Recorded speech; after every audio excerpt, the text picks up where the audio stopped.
Daily evening 6 மணிக்கெல்லாம் மாட்டுக்கு தண்ணி வச்சுருவேன். இன்னைக்கு கொஞ்சம் வீட்ல வேலை இருந்ததுனால லேட் பண்ணிட்டேன். அதுக்குள்ள பார்த்தீங்கன்னா, பாவம் என் மாடும் கன்னுக்குட்டி தவிச்சு போச்சு.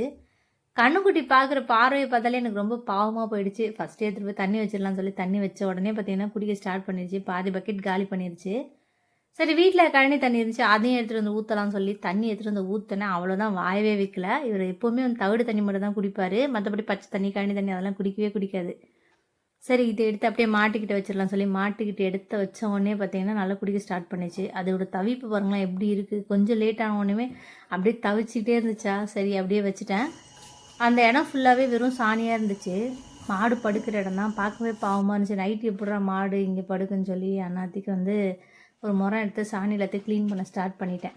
சேர்த்து விட்டால் தான், இல்லைன்னா வச்சுக்கேன் எனக்கு வந்து தூக்கமே வராது. ஐயோ மாடு வந்து சாணிலே படுத்துருக்குமே, காலையில் பால் கறக்கும் போது வந்து நமக்கு கொஞ்சம் கஷ்டமாக இருக்கும். அதனால் இப்பயே க்ளீன் பண்ணிடலாம்னு சொல்லி க்ளீன் பண்ணேன். அப்புறம் ஒரு சிலர் சொல்லியிருந்தீங்க, செருப்பு போட்டுட்டு எதுக்கு மாட்டு தொழுவத்துக்கு போகிறீங்கன்னு கேட்டிருந்தீங்க. செருப்பு போடக்கூடாதுன்னு எனக்கும் தெரியும்.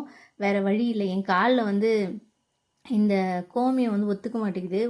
அப்படியே புண்ணு வந்துடும். அந்த மெட்டி வேற போட்டுரும்ல, அந்த இடம் ஃபுல்லாக பார்த்திங்கன்னா புண்ணாயிரும். அதனால தான் நான் வந்து செருப்பு போட்டு போவேன். மற்றபடி தொழுவம் வந்து லக்ஷ்மி கடாட்சம்